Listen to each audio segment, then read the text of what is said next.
Welcome to the session on reporting the Pacific. If this isn't the session you mean to be in, you want to talk economics, then there's the door. If, however, you've been annoyed by all the curly questions that have been asked of you over the last 2 and a bit days, and you want to get your own back, this is the session for you. So, before we start, I'd like to acknowledge that we meet today on the traditional lands of the Ngunnawal people. I pay my respects to elders past, present and to come. This land was never given up. Jemima Garrett. Should we start with... I'll be really quick because I want to get to the talent, so I won't read their full bios, but just so you know who they are. Do you want to pop your hand up? No, we'll go from left to right. That's probably the easiest way. On our left there, not necessarily politically, is Dan Flitton. That was for you, Jono. The former managing editor, the current managing editor of the Lowy Interpreter, former senior correspondent at The Age, and also in a previous life an analyst for the Office of National Assessments. An interesting beast indeed. Can't hold a job. The whole job. To his right, again, don't read anything into it, Stefan Armbruster, a Brisbane-based Pacific reporter for SBS News, formerly and slightly unhappily with the ABC, much more happily with Radio 4 in the UK. In the middle there, Jemima Garrett, former Pacific Beat correspondent, the author of Island Exiles, and the engine behind supporters of Australian broadcasting in Asia and the Pacific. Very happy to welcome Elvina Ogle. Got it right? Good. Who came in at the last minute. I'm extremely grateful to her. She's a Sydney-based lawyer, writer and broadcaster from Papua New Guinea, and is the host of the Who Asked Her podcast. If you haven't subscribed to that on iTunes, you should do so now if you like. And Dan, who you've met before, Dan McGarry, who's, you may have met before. He's based in Port Vila and he's the media director of the Vanuatu Daily Post and FM 96 Radio. And finally, but certainly not least, Joe Chandler, winner of 2 Walkley Awards. Thank you. Including the currently reigning Freelance Journalist of the Year, although her husband claims it's only 1.5 Walkley Awards, but that's because he's only got 1. And she currently is with the Centre for Advancing Journalism at Melbourne University, along with my co-host. So to kick us off, what I thought we'd do is get each, except for Dan, who's having a little bit of a rest, Dan McGarry that is, to talk about what makes a good Pacific story. And they've picked out examples, in some cases their own work, in some cases others' work, of what they think makes a good Pacific story. And they'll be showing you that quickly and talking very briefly about why they think it makes a good Pacific story. So we'll start with, who have we got lined up there? Jemima. You're up first. Do you want to play your piece? Yes, this story, I was under the impression that one had to pick one of one's own stories, which I never would have done. I did so with some embarrassment and trepidation. But the reason why I chose this story is because I think one of my favourite things to do is to break the stereotypes. And I think it also, we have so little reporting of the Pacific in Australia, and it tends to be in stereotypical fashion. So this story was about a 33-year-old engineer who is now working at Osaka University in information communications technology. He grew up in Poromana village in Papua New Guinea.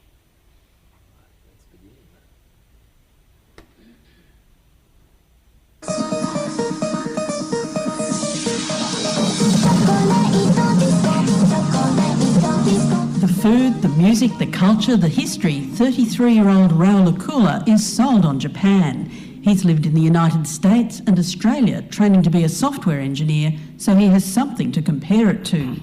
The inspiration for his travels started when he was just a little boy in his home village watching television. I really wanted to see what was out there, see the world, and I think that's what really motivated me, was that, the world in the box was so different to what we had in Port Moresby.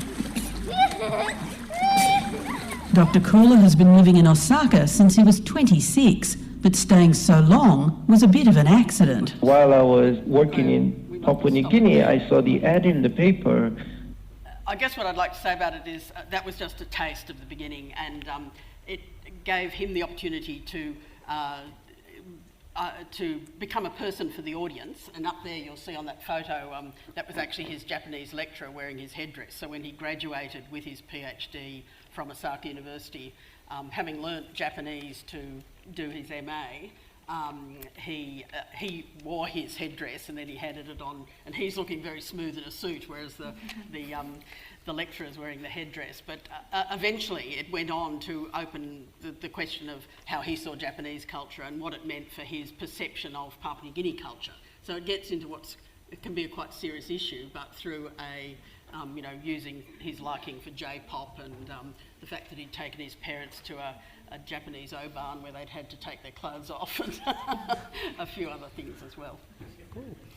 All right. And I must say that, and I guess another point is that that's a story that's come back a lot. You know, it resonates with a lot of people, the fact that people have appreciated that the ICT industry and the fact that it exists and that there are people, Papua New Guineans out there. I know another guy in Silicon Valley in California who's got his own startup, that's being highlighted, not just the sort of the usual agenda. Yep. Yes, no, getting beyond the usual agenda is the challenge. I'm glad you talked about wearing a suit, because our next story from Dan Flitton involves wearing a suit. And I'll pop the pictures up. Do you want Your microphone is not Oh, working. sorry, I'm not standing near it, that's why. I laugh when other people do it, and of course I do it myself. Dan, do you want me to pop both pictures up, or have a bit of suspense and pop the second one up? Doesn't matter? It's not a huge suspense, but this is, let me introduce you to, this is Jimmy Rasta.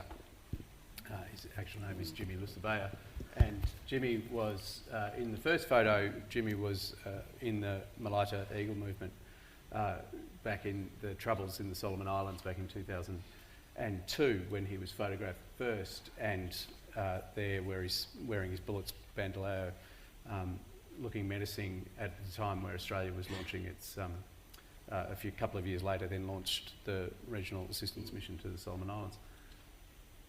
In 2010, Jimmy, who was still on murder charges, dating back to when he was with the Malaita Eagles, was then elected to Parliament and became the Fisheries Minister. And so we thought it would be terrific to be able to put the two photos side by side, and that would be enough of an excuse for me to be able to persuade an editor that if we could do this, that it would help sell the story, so to speak. Getting Jimmy to agree to a photo was a real challenge the second time around because of the aforementioned murder charges, which he was still facing, and we had to try and persuade him, which meant going with a photographer. And when you're papping, like paparazzi, a former member of the Malaita Eagle Force in the Solomon Islands Parliament, it wasn't a fun day. But we managed to get there, and it was helped by a diminutive Attorney General who came up and spoke to me while Jimmy was out having a smoke on the balcony and said, "Jimmy will talk to you, that's fine, but please don't ask him about the murder charges. I just want the photo." Jimmy preened and was very happy to be photographed in the end. We had a great talk. Well, the reason I wanted to highlight this story, it was partly an excuse for me to get over there for a good bit of time in media terms. I was there for a bit over, I think, a week. I had a photographer with me as well. This was 2010. It was, we didn't know it then, but it was sort of the halfway point for Ramsay. And I got a break while I was over there as well, and was able to report that Ramsay would be pulling out in about 5 years, which I think then became 6 years. Every one of my stories ended up on the front page of the Solomon Star. They just lifted them all, and it drove my editors back in Australia bananas. Not so much because we lost a huge market that we might have otherwise had in the Solomon Islands, but I wanted to mention this because I thought it was a good way of giving you an example of something to think about. We often hear complaints about how little coverage there is of the Pacific in Australia, and I'm sure we'll talk more about that in a moment. But one thing that I would like people to think about, and we can chat about, is the commercial constraints that there are. It's very expensive. I don't mean to burnish my own reputation, but it is expensive to send a senior reporter over to a country for a week, and a photographer as well. That costs money in salary, it costs money in travel, it costs money in just time. And these are all costs that have to be offset against the opportunity to do other types of reporting as well. So I think often in the debate, and I'm sure we'll talk about the changing nature of media, but it's just merely the cost that's involved in trying to cover the Pacific as well was something that I wanted to highlight. Great, okay. Next up, Joe Chandler. Will I talk about this before you play it, or? Up to you. What would you like? Should we play first? Yeah, why don't you play? Play first.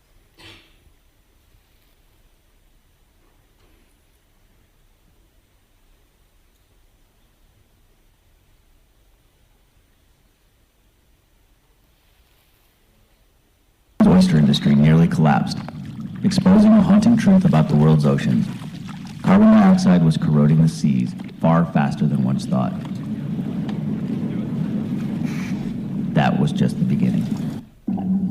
The bubble sites offer disturbing clues about the future. As we're swimming towards these carbon dioxide seeps, we're going onto a time machine and traveling into the future to experience carbon dioxide concentrations as there will be in 50 and 100 years' time. So it really presents a natural laboratory to study the effects of ocean acidification on coral reefs, like nowhere else in the world. Coral reefs are more than just beautiful. They are incredibly important, providing homes and food for thousands of creatures. A quarter of the world's fish rely on corals at some point during their lives. But CO2 from the bubble sites is helping turf-like algae, seagrass, and slime crowd out the reefs, making life extremely difficult for corals and the creatures that live there. You're seeing that coral recruitment, the ability of little corals to settle, diminishes as we're going into a high CO2 world, and we're seeing all sorts of structural changes. Coral reefs are losing their diversity, they're losing their structure, the quality of habitat for all the crabs and shrimps and sea stars that are living on coral reefs. These changes can prove especially devastating to fish. I guess that you can think of it this way. If you imagine, like, underneath the ocean there's a totally flat, hard surface, but with no corals on it. There's basically nowhere for a fish to hide. There's nowhere for young to survive safely. But it's not just where fish live that is at risk. Working mostly with clownfish, researchers figured out that carbon dioxide can change a fish's brain, scrambling its hearing, its sight, and its sense of smell, even the likelihood it will turn left or right. Right. That leads these CO2-altered fish to die more often than fish in normal water. The problem isn't unique to the tropics. Back across the Pacific Ocean, researchers in the Northwest are finding similar effects on the most important fish in America, pollock, which makes up half the nation's catch of fish. Do you want to The early studies with pollock have shown that there is some... Or there was another bit at the end. There's a bit at the end. Should we scroll through that? No, it's all right. Maybe I'll just talk about it because it's... So this was part of a package put together by the Seattle Post, who wrote a series of long-form written reports as well as producing multimedia. The grab that I was aiming for, but we've missed, had a section, the bit where you saw the scientists looking at a section of reef. It's actually in Milne Bay. The importance of that is that there's this little area of reef in Milne Bay where, because of volcanic activity underneath, the chemistry of the seawater is very similar to what they're anticipating will be the reality under ocean acidification within decades. So by looking at what is already occurring and the fishing opportunities and breeding and the impact on the local community around how they fish with the knowledge that they have around how the water behaves, that's all incorporated into this piece. So there are local voices, there are scientific voices, and then there's sort of the voice of the reporter sort of drawing it all together. And as I said, it's a very sophisticated package of sort of integrated long-form writing with the multimedia material. And I remember when this came out a few years ago, being deeply envious of the fact that they were able to spend this time doing this reporting that put the science and took it to the community and talked to science, drew it all together, and then it pushed it out to the wider world to explain how these things connected. And the important thing about this package is that it was and actually the whole project looked at the Pacific from one side to the other.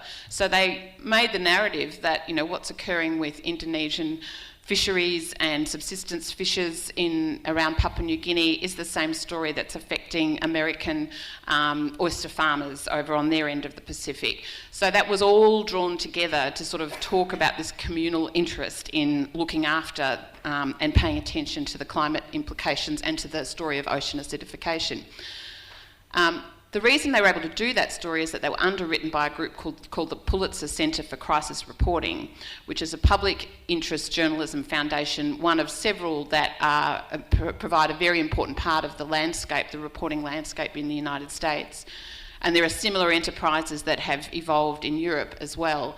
And what these foundations do is plug some of the gaps that have cracked open as a result of the media disruption that Dan talked about. We can't afford anymore, or newsrooms have made the choices not to deploy reporters for the length of time necessary to do sophisticated, engaged, compelling reporting in these places. So where there their argument would be that there just aren't the clicks and the eyeballs in it to support the model, you know, to afford that work to be done. So in the US and Europe, there's a culture of philanthropy, particularly in the US, it's been around for quite a long time, where journalism is a legitimate thing to be supporting, for philanthropists to put their money into supporting journalism. The Knight family have been doing it for a very long time, amongst others, and the Pulitzers. In our culture, we have the philanthropic culture is not the same at all, but certainly journalism is not on the radar for most philanthropic enterprises. And any hope that it might be was kind of, in the short term, was blown up when the Senate inquiry last year wouldn't come to the idea of allowing tax deductibility for journalism. So I've been part of a group of journalists with an interest in public interest journalism and in finding ways to tell these complex stories. And I've, gone to boardrooms and talked to, mostly blokes with buckets of money, trying to persuade them that there is an interest here and there is a cause, and it's important that they might want to think about putting their money into supporting journalism. And they usually look at me like I've got two heads and say, well, what do I get for my money? So there is some work occurring around that. The Walkley Foundation is actually actively beginning to sort of campaign and sensitise people to the idea that public journalism, public interest journalism really matters, that we are not seeing a lot of stories that are really important, that the Pacific and hard to tell stories from hard to reach places are being, literally and figuratively ignored when the tree falls in the forest and nobody hears it. So there is some grassroots work to try and see whether, what we can do to find opportunity to do meaningful, sophisticated, deep reporting in part of in our part of the globe, which has really become quite invisible to even these international NGOs who are very interested in Africa and South and Central America, but whose vision just doesn't come to this corner. Yeah, great. And appropriately, the next clip is from someone who's also popped up through one of those cracks that's opened up. And Elvina represents, in many ways, she's just part of a real movement of Pacific people reporting on their own terms, in their own ways. And I am going to play you a clip from her podcast. And do you want to talk before or after the clip? Oh, I can speak after. Okay, cool.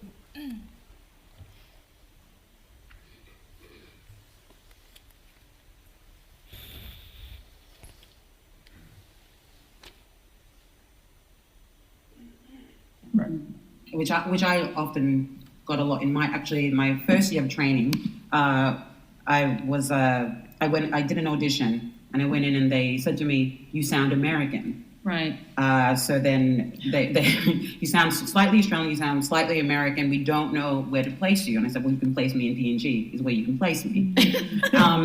And they said, well, we'll have to you'll have to make a choice whether you want to sound like this or you want to sound this other way. Wow. So then it became this journey of what Papua New Guineans sound like within, that's a journey that I had to take on within me, of the way that my voice and my relationship with how I sound. Right. But that's not a conversation that's not a question that only white people ask or non Papua New Guineans ask, because Papua New Guineans will say that to your face as well. Yeah. Yeah. Or sometimes you'll have a conversation with a non-Papua New Guinean where they'll be like, "Wow, your English is fantastic. You speak well. You speak well. You're so articulate." And I just think to myself, wow. We speak over 800 languages. So communication is kind of our thing, Exactly. Yeah. No, I think that's a nice place to end. Communication is kind of our thing. Helvina. Thank you. First of all, thanks for having me here, Graham. I'm probably the least qualified to be here, considering this is a panel of amazing journalists, some of whom I've sort of grown up listening to, like Jemima. But that clip that you just heard was a section from our second episode of Who Asked Her. Before I continue, I must give credit to Tess Newton-Cain, because she sort of threatened me earlier today and said I needed to acknowledge that she came up with that title.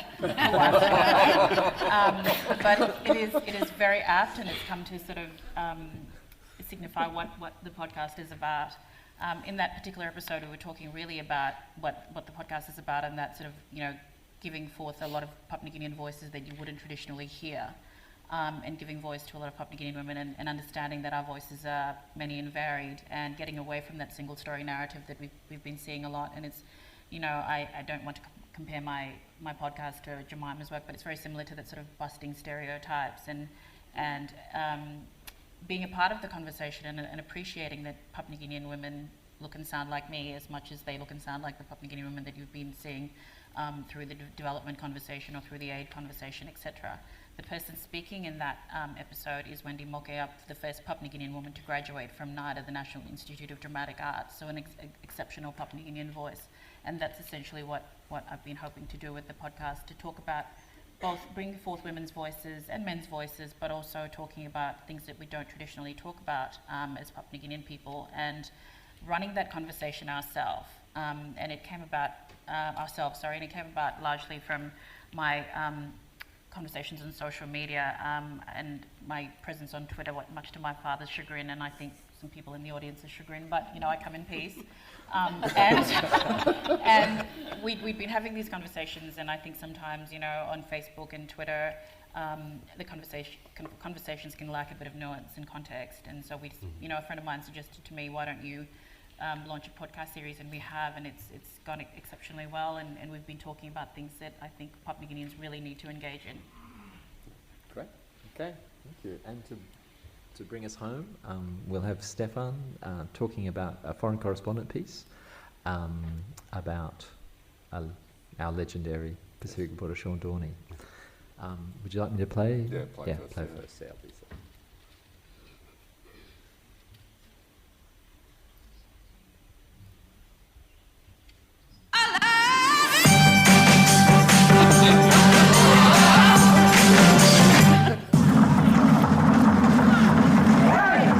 For more than 4 decades, Papua New Guinea was my home base, to cover some incredible stories, from natural disasters to political coups and civil wars. Sean Dorney on Manus Island for ABC News. I even got to captain the National Rugby League team. Sean Dorney sends a long pass to one, and it's a try for Papua New Guinea.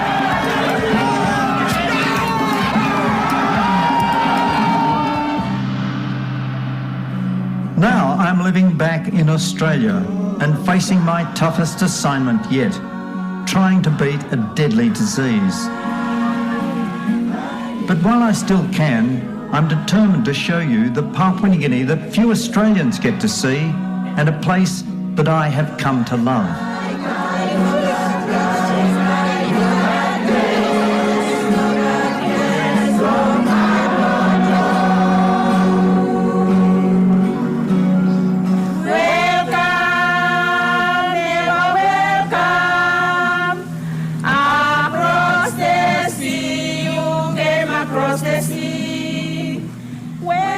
For over 40 years, Papua New Guinea has defined my life. I've known it since before independence in 1975 as a reporter, husband and a father. I married a proud Papua New Guinean, Pauline Nare, the daughter of a chief. And we're heading back to her remote home village, Tulu, on, of all places, Manus Island.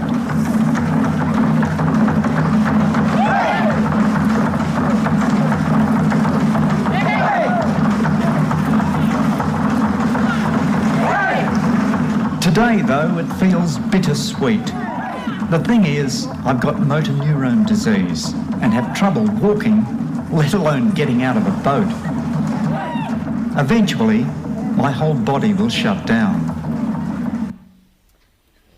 Yes, that's the wonderful Sean Dorney. And when Graham asked me to pick a piece, in my work in the Pacific, I think Sean's been one of the most influential people for me. When I first started working in the Pacific, I just picked up the phone and rang him, and he was incredibly generous with his time. He would talk me through all sorts of issues, and Sean covered more than Papua New Guinea. This was a beautiful piece of work for Foreign Correspondent, which is actually being made into an hour-long program to run over the Christmas period, where there's a whole lot more going into it that didn't make it into this one. His interview with Samare was cut from this, and there was a few things he wanted to say in the program, which I understand there was a bit of argy-bargy in the editorial meetings about whether that could be put onto Foreign Correspondent in such prime time, criticising ABC, I believe, and that might come up in the Christmas episode. But Sean covered not just PNG, he covered Solomon Islands. He was there during the tensions, did some amazing work behind the front line. He was in New Caledonia, and Nick McClellan's here in the audience. So, Nick's another one of those people who I've called over the years and has offered me advice. But Sean talked me through a whole lot of things, and he represents really, to me, a mentor, a guide through an area that I had some experience. I worked in Fiji in the 90s, but really didn't know very much at all. And the reason I picked it was because we've seen the loss of this kind, and Jemima as well. We've seen the loss of this generation of journalists in newsrooms to take people like me, and we've got Stephen Jejic here, who's the Pacific Affairs correspondent for the ABC at the moment, to take us through and teach us how to report the Pacific, because it's not easy. And the Pacific is, talking about the Pacific is like talking about Africa. It's not a country. And even within nations, like Solomon Islands has 80 languages, Papua New Guinea has 800 languages. We're not talking about something that's generic or homogenous. And to understand the nuances and the complexities of these places, just to fly in, fly out. And Graham used the example, the 60 Minutes program. I wouldn't call it documentary, I'd call it, 60 Minutes won a Logie this year and got inducted into the Logie Hall of Fame this year. The Logies is an entertainment award, not a journalism award. And that 60 Minutes program was really quite diabolical in many ways. And if there was people, and 60 Minutes used to do good coverage of the Pacific a long time ago, and that's what we're really missing. And Sean Dorney represents one of those, and it's very sad what's happening to him now. But I just want to pay tribute to Sean Dorney, really.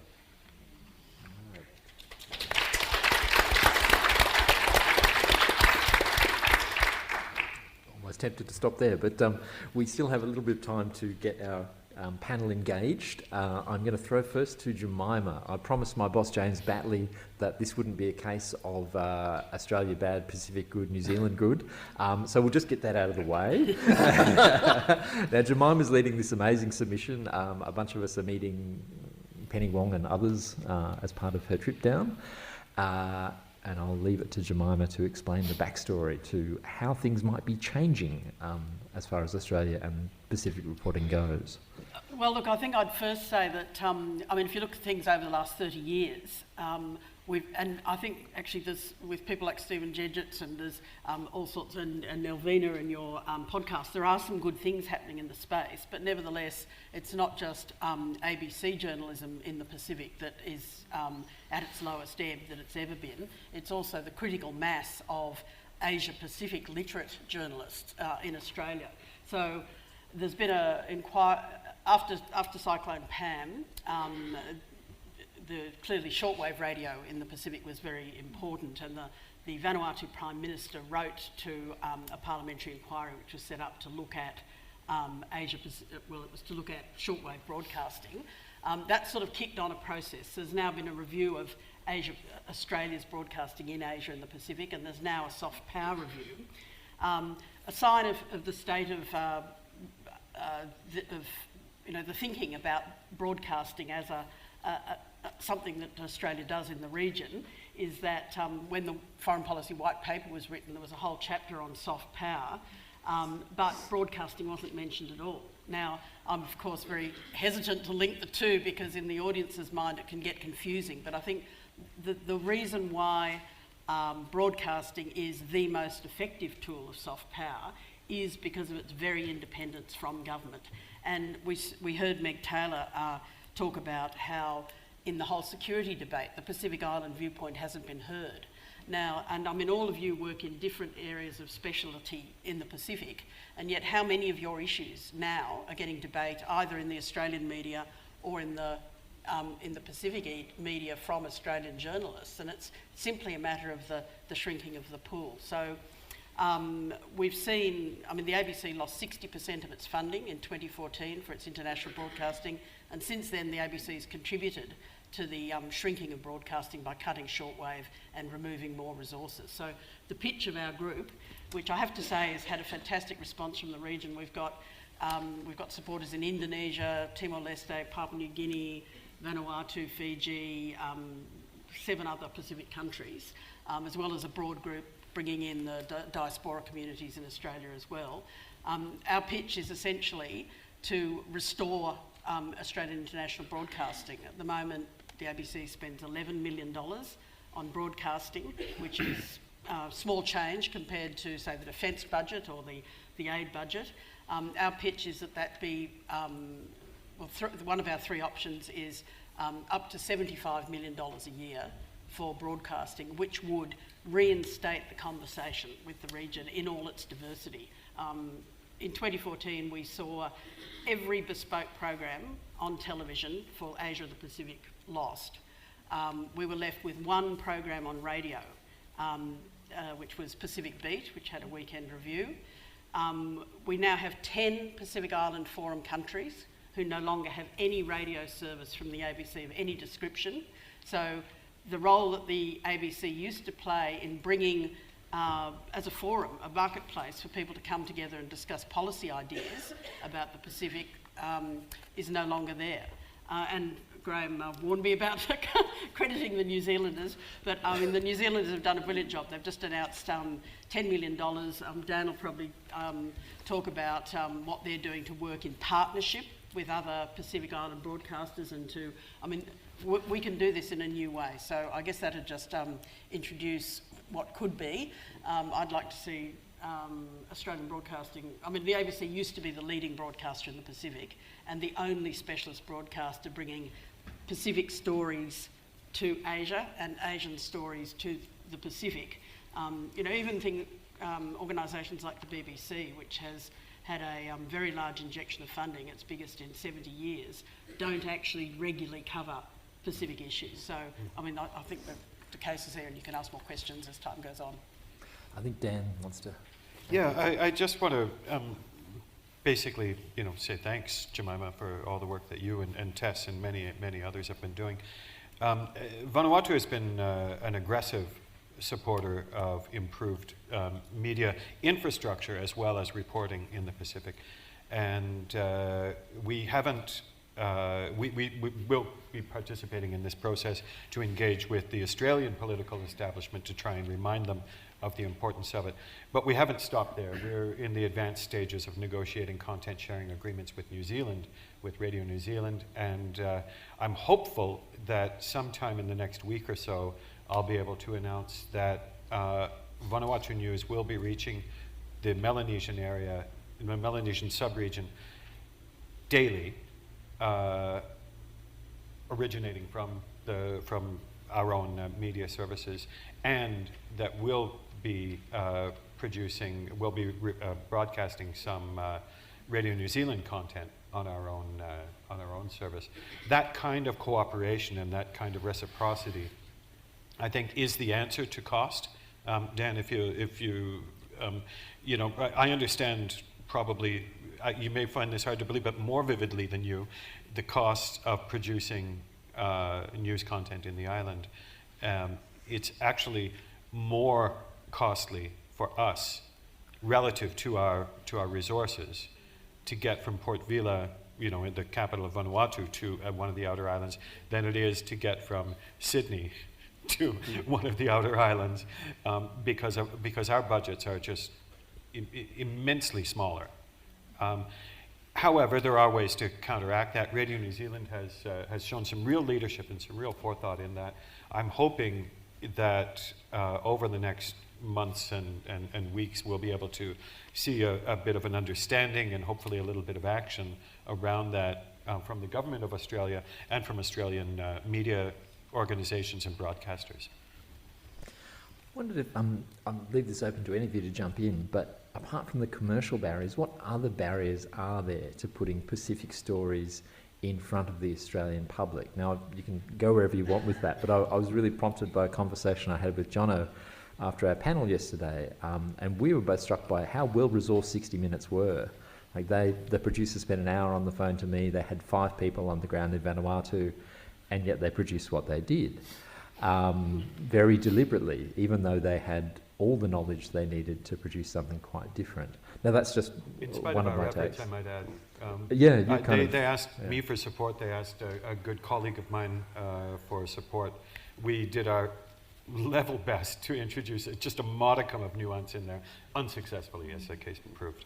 Yeah, but I mean, why is it different to, let's say, it was 20 years ago? Like, I remember when the Pacific did get covered, and if I could pick it up, it's actually easier to cover the Pacific in many ways now, because social media is it's huge, and we've gone from people having no communication in their village. Maybe they'll have a landline in one house, to everyone suddenly having a phone. And Honiara now has 4 4G mobile towers in Honiara. And this year we did the first ever live, what's called a TVU unit. It's a little broadcast unit that used to use the satellite dish for. It's about the size of a shoebox. We did the first live broadcast from Honiara for SBS this year. And so you can pick up so much more information and so much more directly, and you can communicate directly with people in situ about things that are going on. And we have the cost issue as well at SBS. We're not a very well-funded organisation in many ways. And we are producing coverage of the Pacific using what's coming out of the Pacific and using people based in the Pacific. So we've been able to report on stories that we actually have no access to, like when the ferry sunk in Kiribati this year and more than 80 people died. You could say, well, maybe if they weren't from Kiribati, maybe if they were from Australia, there'd be a different level of coverage on that story. But we were able to use footage we got from people over there. We were able to interview people here in the diaspora who were related to the people over there and who had direct contact to people over there. And we could put it together. We put together the only TV package in Australia that went to air on that tragedy. And it's the same with the PNG earthquake was really difficult to cover because the communication towers actually went down. And so it was really hard to get footage out. And the ABC Eric Torchek was still the correspondent up there. He did a great job getting the information out. But we're getting footage out of the Pacific regularly. We did the same with the cyclone Gita that hit Tonga and Samoa. Barely covered in the Australian media at all. We were getting footage straight from people on the ground to report that. We did that with the student shootings in Papua New Guinea 2 years ago.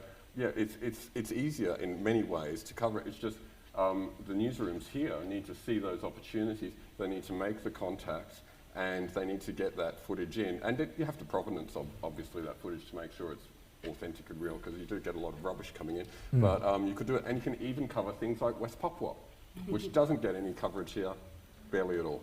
Yeah, I mean, I'm really glad you raised that, because one of the funniest moments I had in PNG was when there were a spate of industrial accidents at the Ramu nickel mine, and the first reaction of mine management to solve this problem of these reports wasn't to improve safety, it was to take down the mobile phone tower, and then they figured that would solve it pretty quick. But Joe wants to jump in here. In terms of obstacles, I think we've still got a huge issue with the gatekeepers and the people that decide what gets through and what doesn't. I don't know whether it's a cultural issue, whether it's a generational issue, but there is this enormous resistance on a lot of news desks to engage. You start talking about Papua New Guinean issues or Pacific issues more generally, and eyes glaze over, and there's just this incredible disconnection. And I've tried often to talk to people about what that's about and where it's come from, and I've got a few theories, but you mentioned the ferry sinking. I remember when the Rabaul Queen went down, 4 or 5 years ago, several hundred people died. There was an expat Australian who was implicated in the management of that event. There was a court case where incredible evidence emerged around that, and it got no traction here whatsoever.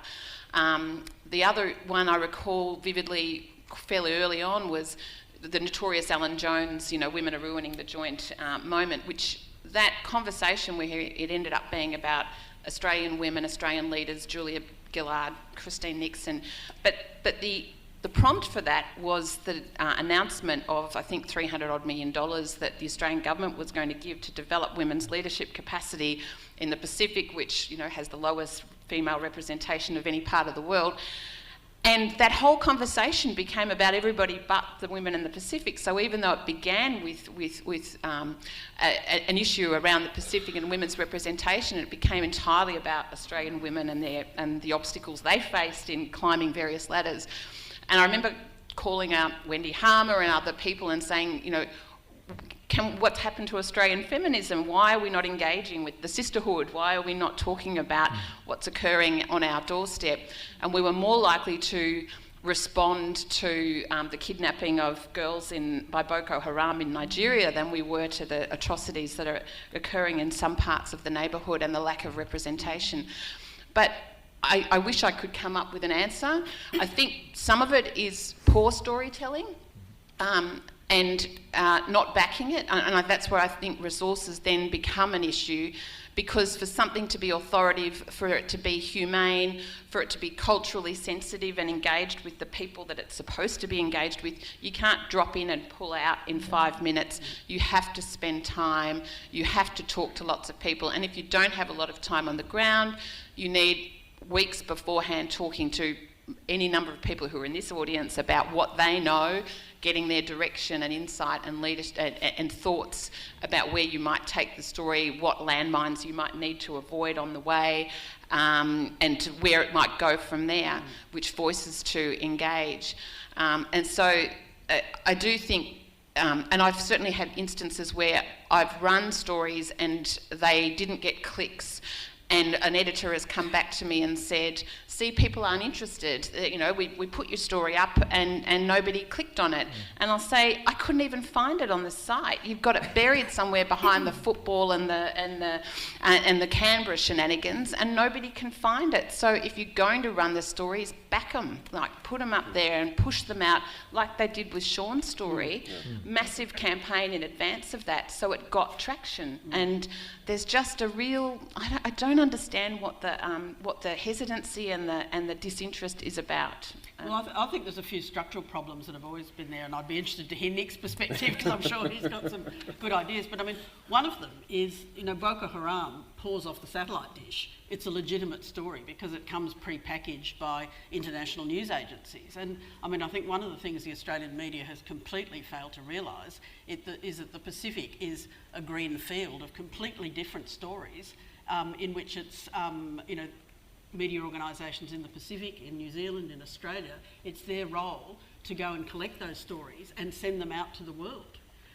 And that's one thing that I've never seen in the mainstream media. They've never got that.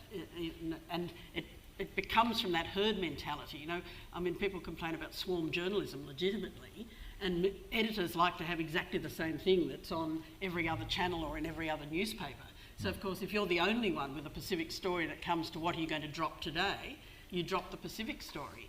And that same thing that you're talking about, Joe, about Pacific stories not rating, again, I completely agree. I think what they do is they put them low down, and in the ABC, the standard, if your story doesn't get at least 5,000 click-throughs, then it wasn't worth, attempting. It was one of the statistics that was given to me in an assessment. They don't get the backing, whereas I'm actually at the moment looking for some statistics on Sean's piece, because I'm sure that will explode that myth that it won't get backing. Dan? Yes, and yes. For everyone. The obstacles are also out here with you, because I found engaging with specialists on the Pacific particularly was often very difficult. People were reluctant to speak, at least speak publicly. Often, you talk about Boko Haram, distance makes things easier and simpler stories to tell, because it's close up, because you're working with contacts, because we all have money in the game. It can become very difficult to get these stories told. So I think that rather than just putting the onus on the media organisations themselves to take up something that Stefan mentioned about social media, there is actually an opportunity for you to be telling these stories too. And there are all sorts of venues by which you can do that, and I'll plug my own through the Lowy Institute, but the conversation, others, ways of engaging with the community and getting the complexity told. You can complain all you like about 60 Minutes. They're always going to reach a bigger audience. But if you want to get the nuance out there, then bloody well do it. Don't whinge about it. And I get really fed up hearing constantly, the media. And you can see here, there are different types of journalists that have different interests. But again, for commercial organisations, it is expensive to have specialists. You're the specialists, tell the story. So I think that the obstacle, journalism, I've made a note here to myself as I was listening, journalism is about navigating between obstacles. Sometimes the obstacles become the story, and some of the obstacles we don't bother to tell you about, like trying to get a visa for PNG. Joe knows all about this. Trying to get a visa for Nauru. I was the second last of the journalists that were on Nauru before the $8,000 visa charge came in. Wasn't my fault, I'm sure. Probably could have been. These are obstacles, and sure, it's difficult to maintain relationships and keep things going on the ground, but I think that the obligation is on you too to help inform the public. Tell us about the neighbourhood. In fact, I'd pick up on that, because now there's no better moment. I mean, with the China debate, there is a renewed interest in the Pacific, and now is the moment to get in with all those other stories that will start to pique the audience's interest. So, in whatever field you're in, if you want to get coverage, you need to develop relationships with journalists and, introduce them as to why things are why your story is interesting. But I would certainly say now's a good moment to pitch your story. Yeah, Dan wants to jump in there, but can I actually just to prep you up, because there was one wonderful story by Bruce Hill, I think in the DevPol blog, about how important a vibrant Pacific-focused media in Australia is to media based in the Pacific, and they use the wonderful term laundering stories, because sometimes it's not easy to tell the stories. But I'll leave that to Dan to flesh out. I was about to say, thanks to everybody for talking about reporting on the Pacific. I came here to talk about reporting in the Pacific, to the Pacific, by the Pacific. Thanks. But the cooperation and the collaboration and close collaboration is essential, not just for monetary reasons, not just because of the importance of getting the spread. There are times when it's a survival tactic, and that's not too much of a stretch. We deliberately brought Liam Fox along from the ABC to a press conference in which Marcelino Pipite, who was Speaker of the Parliament at the day, facing conviction on bribery charges, announced that he, as acting president, was going to pardon himself and 14 of his closest buddies. And we put Liam in the room because he was the one who could front up and say, Mr. Speaker, how can you say that this is anything but you saving your own skin? If I had asked the same question, I would probably have had to look over my shoulder for quite some period of time afterwards. And I mean that in quite physical, in the physical sense, that I would have faced physical harm, my family would have faced intimidation, and sometimes being the outsider is a very, very useful thing.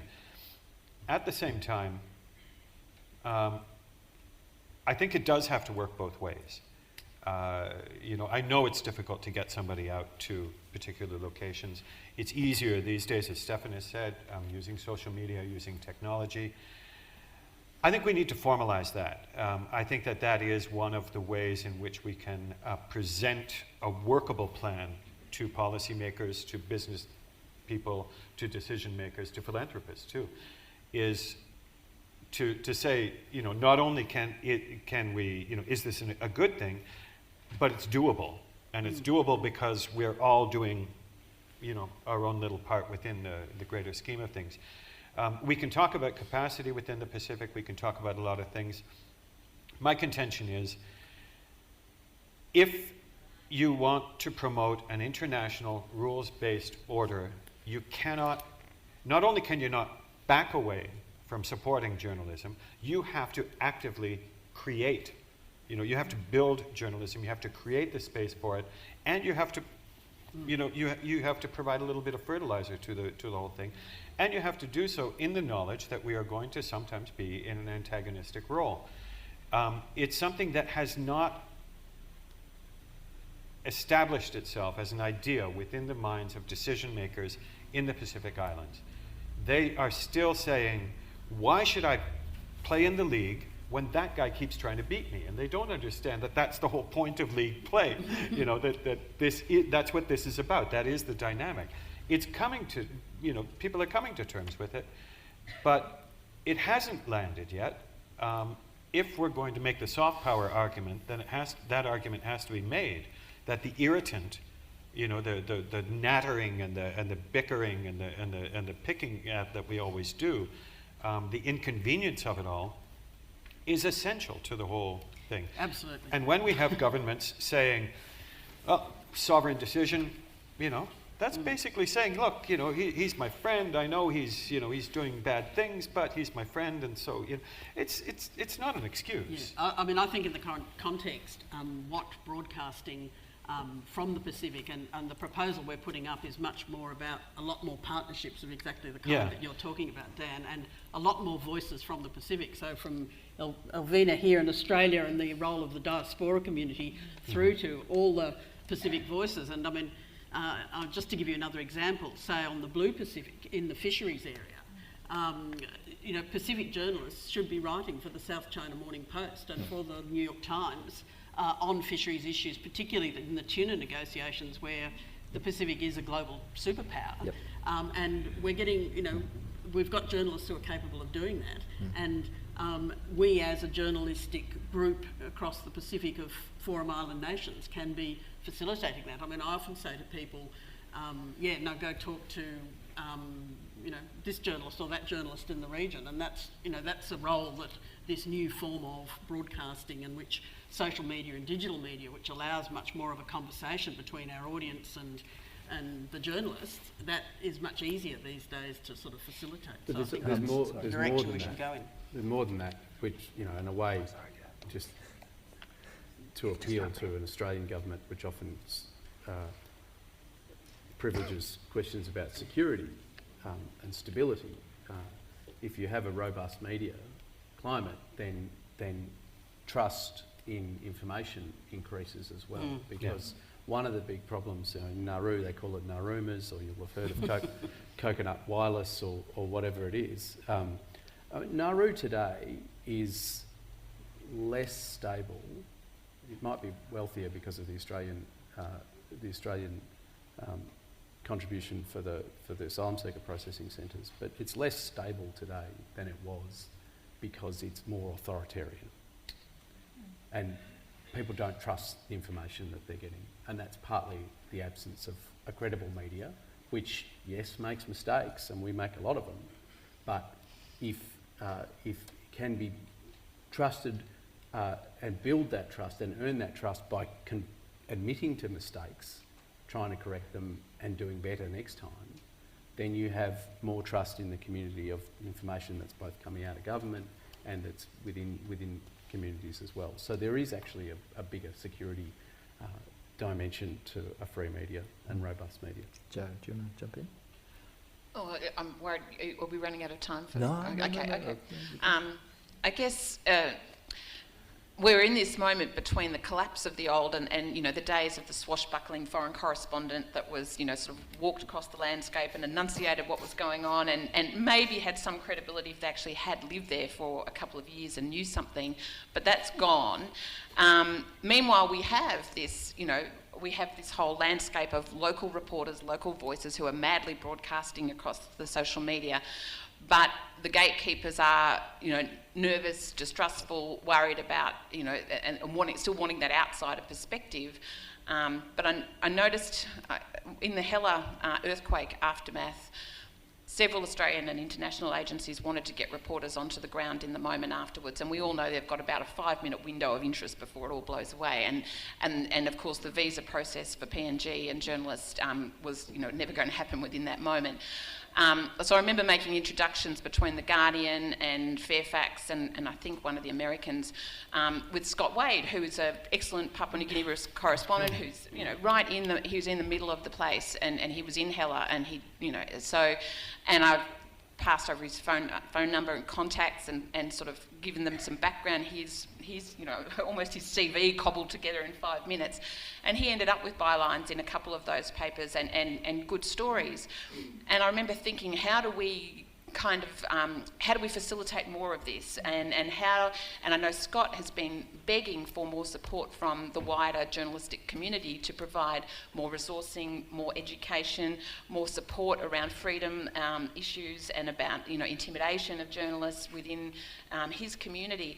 And again, we've got this tin ear at our end of the process where our unions, our advocacy groups, kind of, again, there's none that quite fit and have a mandate to want to step into that place. So I know I'm talking to some of my education colleagues about, well, we run a Centre for Advancing Journalism in Melbourne. You know, can we engage with Divine Word? Can we engage with your newsroom? What resources and, you know, can we usefully bring and not be, more trouble than we're worth in terms of providing support? But I do think there's this moment between the kind of the maturing where we can, you know, get trusted sources from and be reporters in the Pacific and not on. That is such an important distinction. Okay. And in the moment in between that, we have this parachute model, which is deeply fraught, and I'm a serial parachutist and very conflicted about this. But this parachute model where people, often young, inexperienced reporters, jump in maybe to tell one story in a place and then leave this terrible mess behind. You know, what can we be doing as an industry, I guess, to build models that bring more rigour to that as long as it is going to last. Elvina, do you want to jump in there and maybe talk about some of the barriers that you face? You're very modest about your position in this panel, but...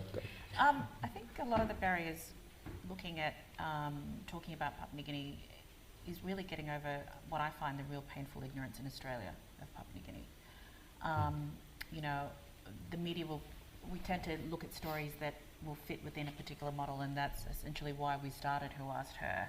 And at danger of repeating myself, it's about, you know, engaging ourselves in these conversations.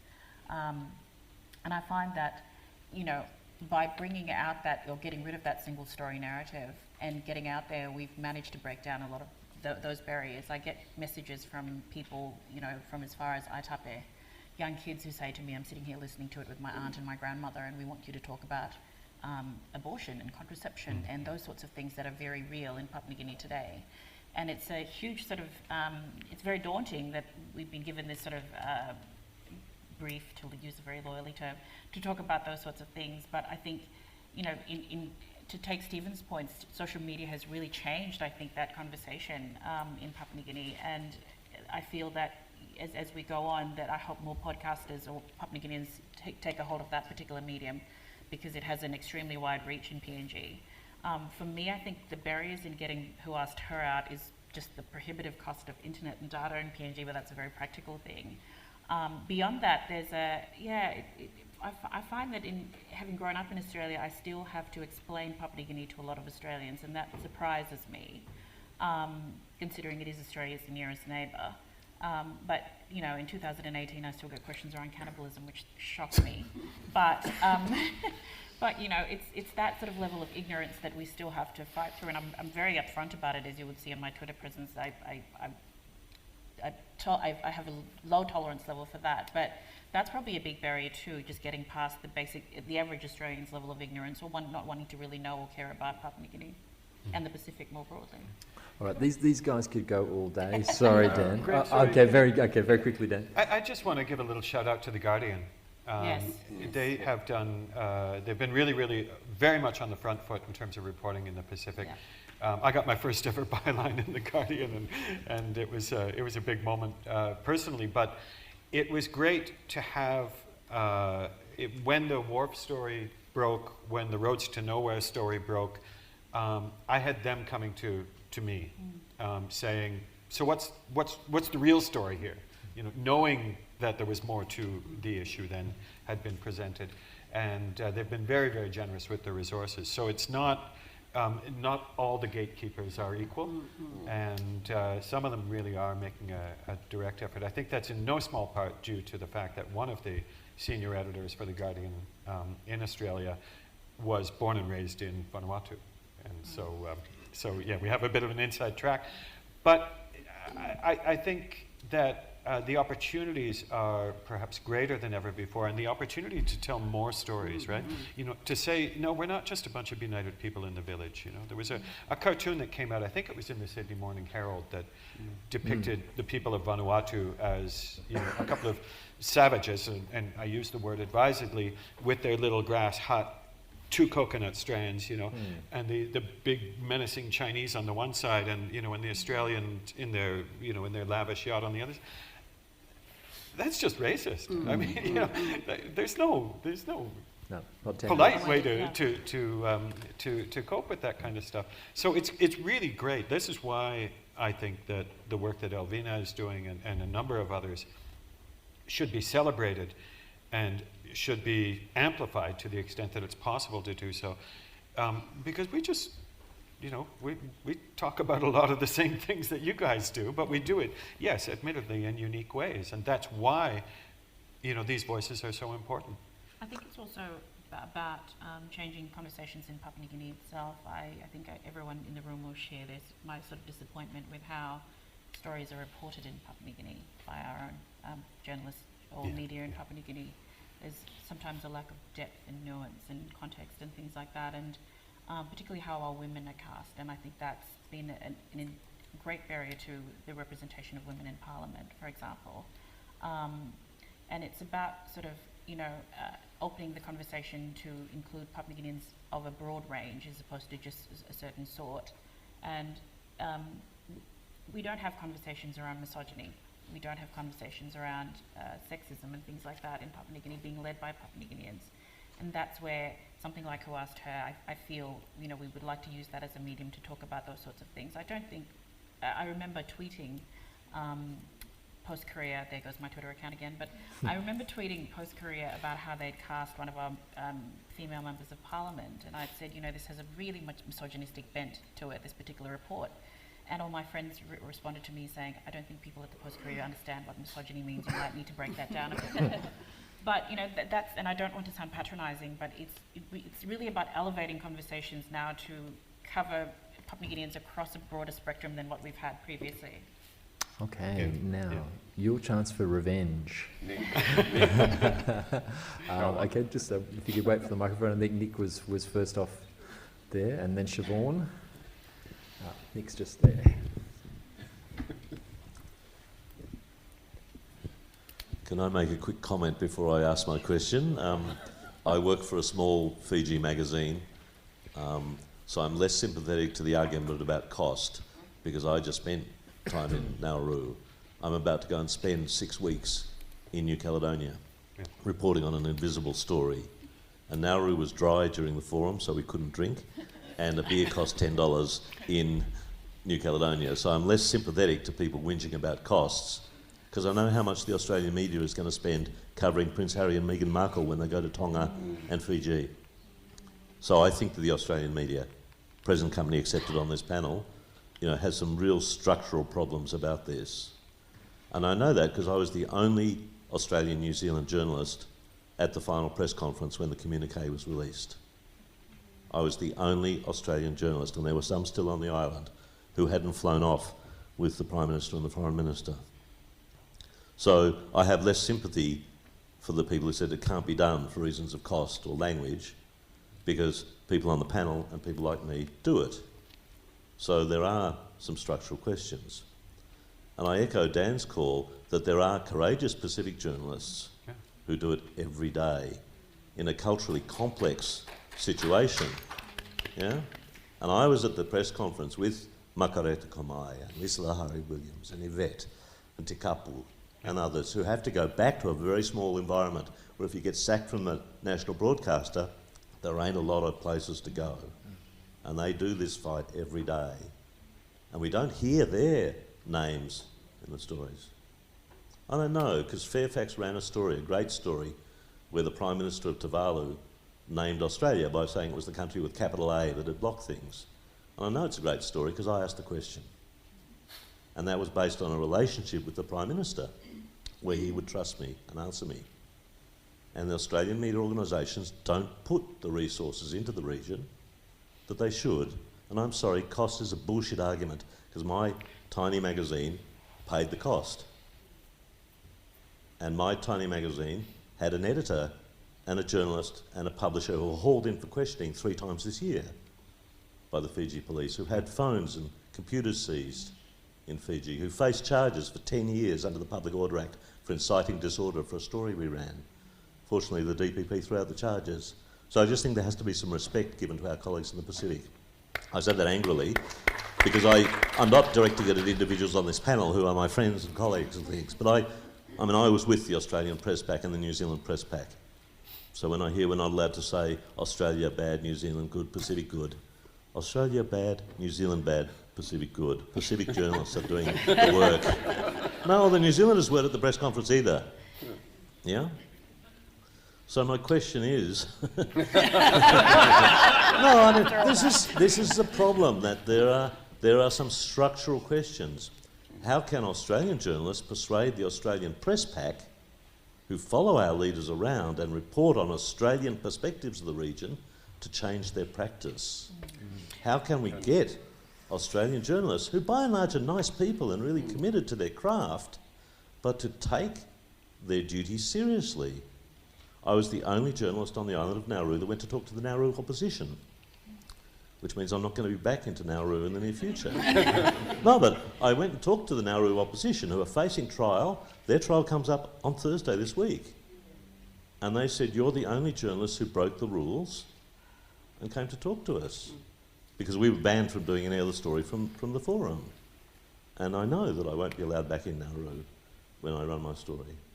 So I just think that there's an under-acknowledgement of the work that our colleagues are doing, but I'd like to see what we can do as Australians to educate Australian media to do a better job, because you can't do it. And you can definitely do it. And Nick, I was at the Pacific Forum in Port Moresby 3 years ago, and I went in 2 weeks beforehand. I also went to Manus and covered the Independence, the anniversary of Independence of Papua New Guinea, and I saw the Australian Press Pack fly in, and it was because it was Tony Abbott, and it was just before that infamous comment from Peter Dutton about the water lapping at the feet, and Tony Abbott lost his job. though he doesn't understand that, I don't think. But the press pack flew in, and they had they basically had two jobs to do. One was to get the funny shirts moment, and the other one was to get the gotcha moment on Tony Abbott, which was which they ran for the Breakfast News, which was him playing touch football with the Papua New Guinean women's rugby team, and he actually tackled a woman, and their job was done. And same thing, only myself and the ABC from the Australian media were at when the communique was released, and the journalists stayed at the hotel. They sent the cameraman down just in case something happened, and then they flew off. And there's another, and this is a newsroom problem, and I'm speaking for it as a broadcast journalist, and we have really short attention spans. Cyclone Winston in Fiji was really, really interesting. I couldn't go for personal reasons. SBS was there and stayed a longer time than other Australian media. Channel 7 went to cover Cyclone Winston, and it was very different to Cyclone Pam in Vanuatu, because that was the first Category 5 cyclone in the Pacific in recent times that was recorded, and there was quite a bit of interest, and all the Australian media were there. Channel 10 was even there, which was extraordinary. When Winston hit, Channel 9 didn't go. They covered Cyclone Winston from Brisbane Airport and covered the Australians arriving back from there, saying how terrible it was.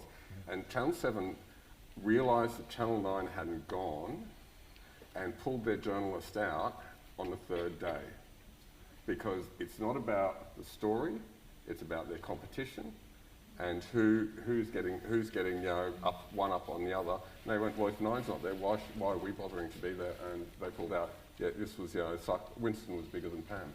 You go. I don't disagree with you, Nick, broadly, but I think it's more complicated than you've laid out there, because cost is also about audience. Who's willing to pay for it? It's not just about which media company can go and spend the money. It's what part of the audience is going to pay for it. And what has changed significantly, and your magazine, you have within your own marketplace, you can generate enough money to pay for you to grow. And I admire what you do, and that's terrific. On a broader level, if you can't get the audience to pay for what you're offering, then your company is not going to succeed. And that's the judgment. And I'm not defending this. I'm just laying out what I understand to be the reality. I'm a redundant journalist, was last year. It's come at a cost to me, although thank you for the money, Fairfax. But I watched a lot of my colleagues go who didn't want to go. I didn't want to go, not really.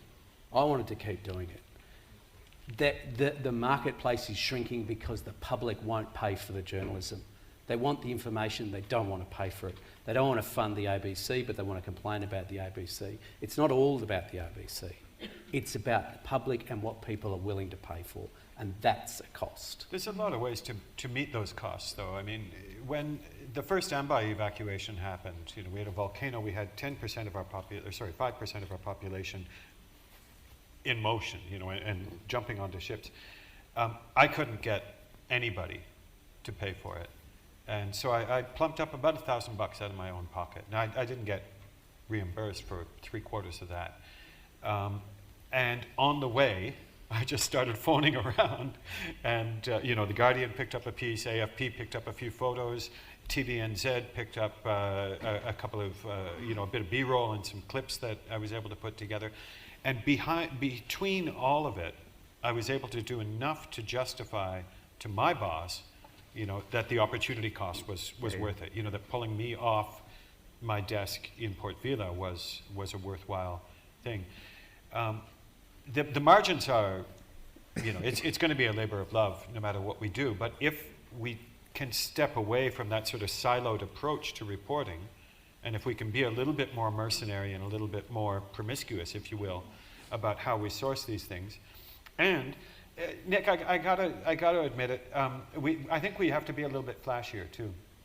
I think we've got a better capability to create impressive visuals the Pacific's nothing if not beautiful, or stunning, or we've got volcanoes, we've got earthquakes, we've got cyclones. There's a lot of eye candy there, and I'm sorry to be so mercenary about it, but past a certain point, we do have to reflect what the audience wants, and we do have to, without pandering, we do have to give them a reason to watch, and I say watch rather than read or listen or what have you.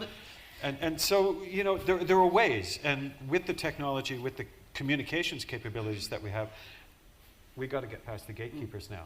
That really is the biggest challenge right now. In Australia, we've always had to manage up on Pacific stories, unless you, keep explaining to your editor why this is important, and as you've found so frequently, often that's a thankless task, but it's actually easier. Now there are new voices like Elvina's and, what Islands Business are doing too. They would be good, a lot of the work that goes into Islands Business would be good in The Guardian, and there's a potential there to bring in new voices. It does land with the gatekeepers, and it also lands with competition, because basically we have to scoop the people who we were offering the stories with who said no. We have to scoop them by going to another outlet and putting something that is really attractive. So it's both us making our stories more attractive, and building a sense of competition and educating the editors. But I think this critical mass thing's important, because when both the Australian and the Sydney Morning Herald had Pacific correspondents, they both got a really good run, because they didn't want, the editors of each didn't want to be scooped by the other.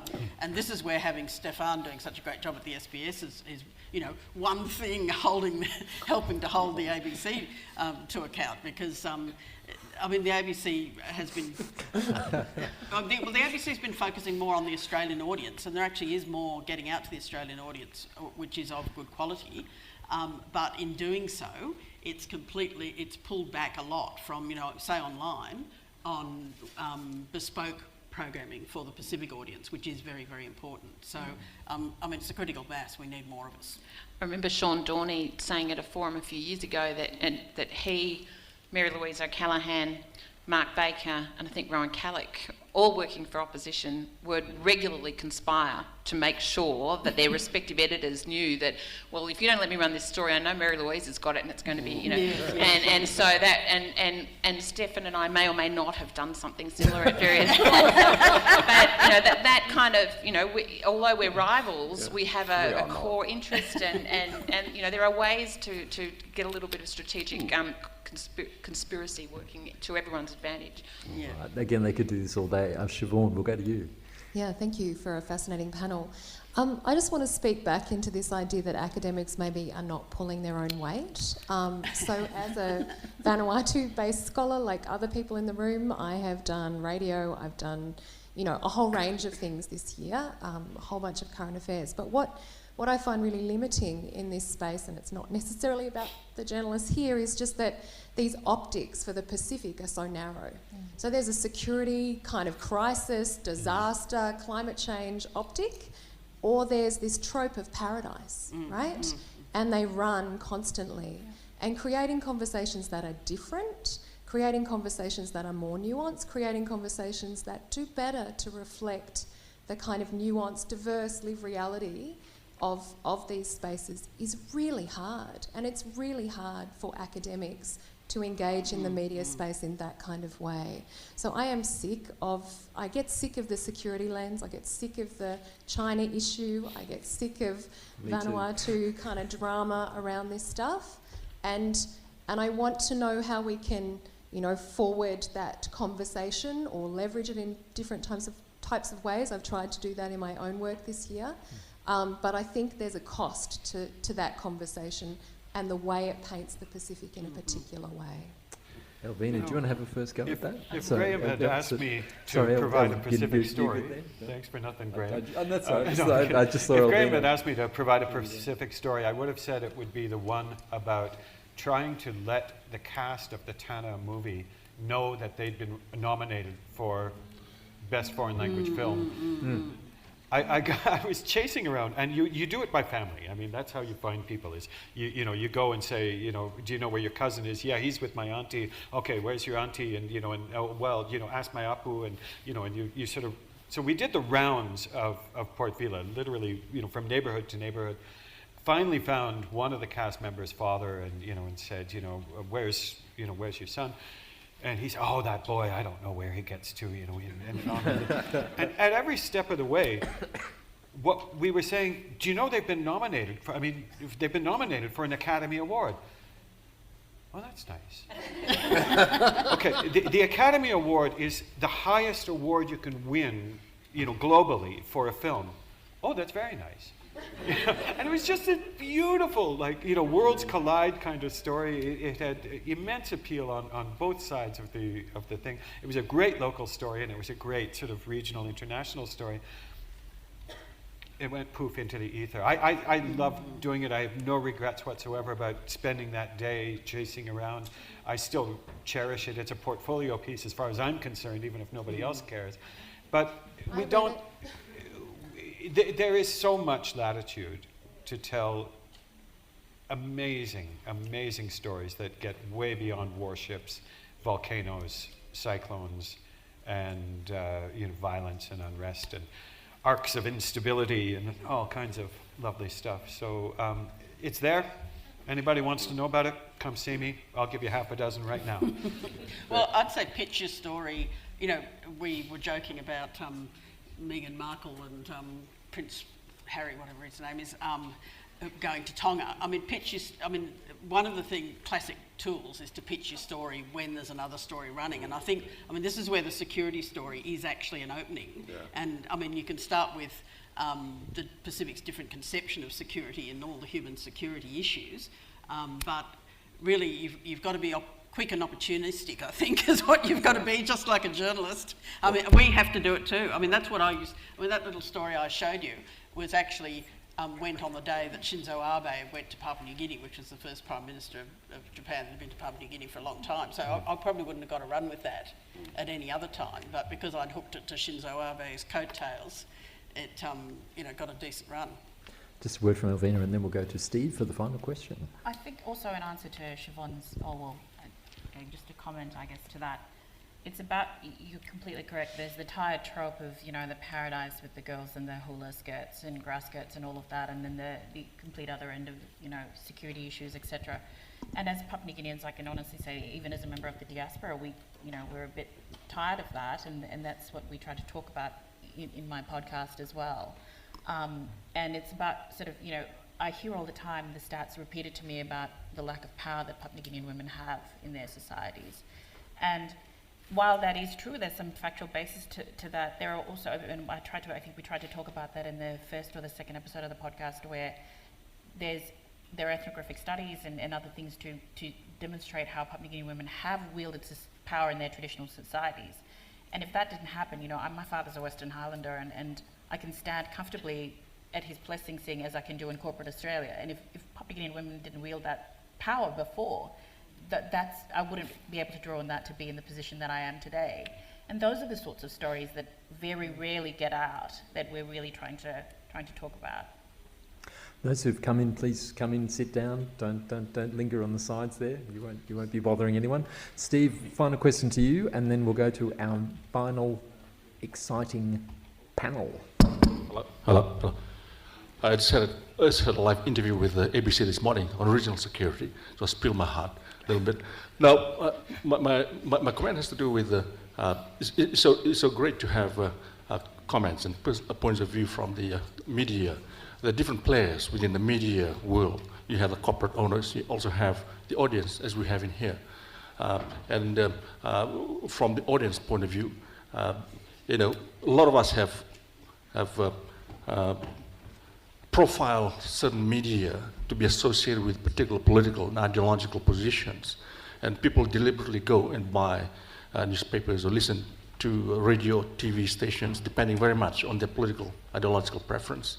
For instance, a lot of my colleagues would rather buy Guardian because it seemed to be progressive, seemed to be much more research, in-depth, studied, and seem to be much more inclusive, gender, ethnicity, and so forth, rather than, Telegraph, for instance. And some of us would rather watch Al Jazeera rather than Fox. So you have, and of course you have ownership. They have particular ideological and political positions, particularly the last few years where the media has become very neoliberalized and the news is a commodity to be sold and bought in the market. So the Pacific is very much at the lower end in terms of the strategic and economic value which makes the news sell. If you talk about the Chinese in the Pacific, yes, it will sell because of the strategic value. If you have a boat sinking in Kiribati, it doesn't have strategic value, and therefore they don't want to cover it. So there's a whole lot of these issues. And for journalists, maybe that's where the question is coming in here. So given all these complexities that are part of the ownership and the ideological position, like Murdoch, for instance, some of you probably have worked in his empire at some point. You may disagree with him, but you'll still have to write a story which is in line with what he wants. Otherwise, you'll get sacked, like what he did after the Iraq War. So given that complexity and the kind of dilemmas that you face, what do you do as a journalist in compromising your own personal ideological position in relation to your commitment to a particular issue, say in this case the Pacific, as well as the overpowering hegemonic force of the corporate ownership that wants you to do a story in a particular slant? I'm trying to think who's worked for an overpowering hegemonic force. I guess that would be you, Dan.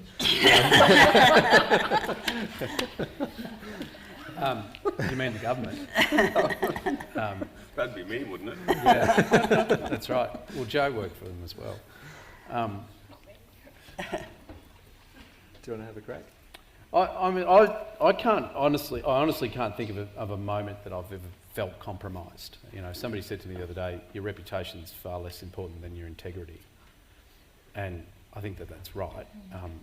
I don't feel that I've ever done any reporting that I felt was compromised by that sort of overarching interests that you speak about. And I'm sure that I'm not going to speak for them, but I'm sure that you'll speak to News Corporation journalists, they'll say the same thing. I mean, having said that, you know, I talked before about commercial realities. I mean, I came out of government, I'd worked in universities for a time. It was eye-opening for me to think more about commercial interests in terms of engaging your audience. So I'd answer it this way. I used to work with Michelle Grattan, who's the kind of doyen of political journalism up in the Canberra Press Gallery. And Gratz always used to talk about Mrs. Mooney Ponds. And what she meant by Mrs. Mooney Ponds was who she wrote for every day, to have an idea in your mind who it is that you're writing for. And for her, reflecting her seniority, that's a polite way of saying she's old, and reflecting the Australia that used to be, Mrs. Mooney Ponds was sort of the batless coming affluent suburb in Melbourne. She wrote for The Age, of the sort of 70s and 80s, kind of newly gentrified now. She wrote for, the picture she had in her mind was that she was writing at a level that mum could understand. And I had a picture in my head of someone that I was always writing for. And I think as long as a journalist, that you're truthful to that, truthful to yourself, and you're trying to think about who your audience is, then those sorts of commercial issues do take care of themselves. But you still end up with the kind of debates that we've had today. Look, I'm afraid we're going to have to leave it there because I think everyone has now filed in and I don't want our last panel to feel too harried. Could you all join with me in thanking an amazing panel for an amazing discussion?